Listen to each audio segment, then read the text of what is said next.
Good morning. Here we are on Sunday, and it's the Sabbath. And I'm sure you all know what Sabbath means.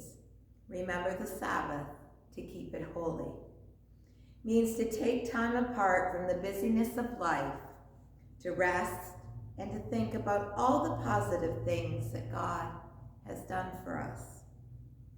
Usually our Sabbath celebration is Sunday morning, but for you now, it is when you sit down to listen to or to read this worship or to take some quiet time for yourself. Sunday mornings at church, which we all miss, is where we would sing songs of praise. We would pray together. We would listen to the Bible readings. And you would hear me preach. Sunday was meant to be our day of rest and gather strength for the week ahead. In today's gospel lesson from Mark, we hear the story of Jesus' healing Peter's mother-in-law, and then the crowds of people are brought to the courtyard for Jesus to heal. He healed all those people with such love. But the next morning, very early before sunrise, Jesus went to a quiet place to pray. He needed some time alone to rest his body and his spirit for the time yet to come.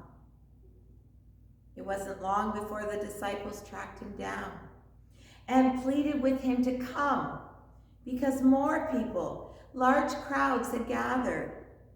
But Jesus said, "Let's go in another direction, for there is very much work to be done."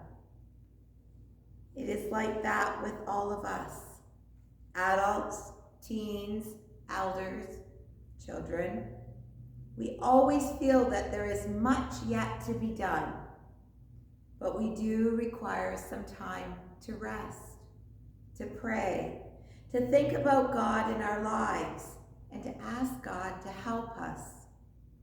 You know, I have been lovingly told many times to go to the mountain, to reflect, to find peace and recharge for what's ahead. Maybe I need to be there right now. But that advice is not only for me, it's for all of us. It does not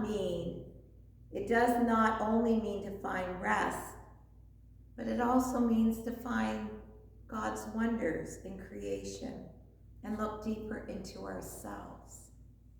Sometimes life is moving so fast, we feel we don't have time to waste. In that we don't see the needs of others, or we haven't even dared to admit our own need for God's love.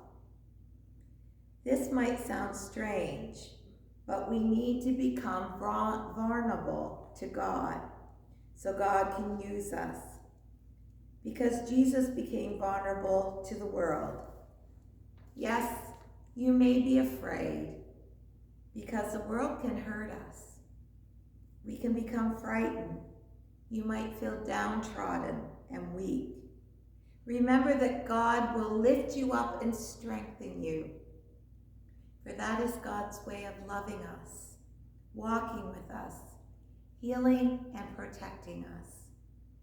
This week I have some homework for you to do.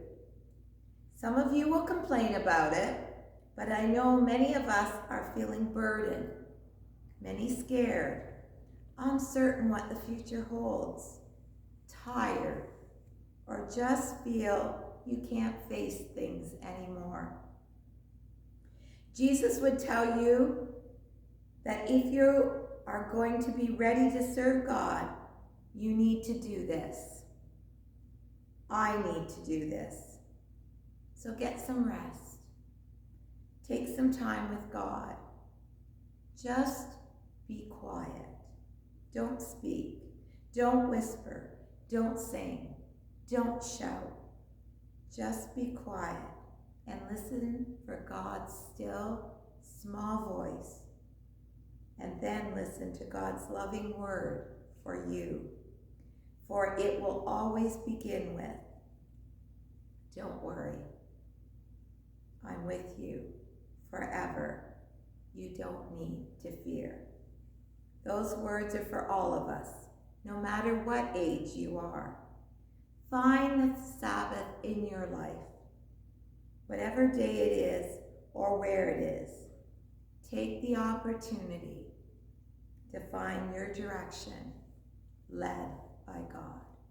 Amen.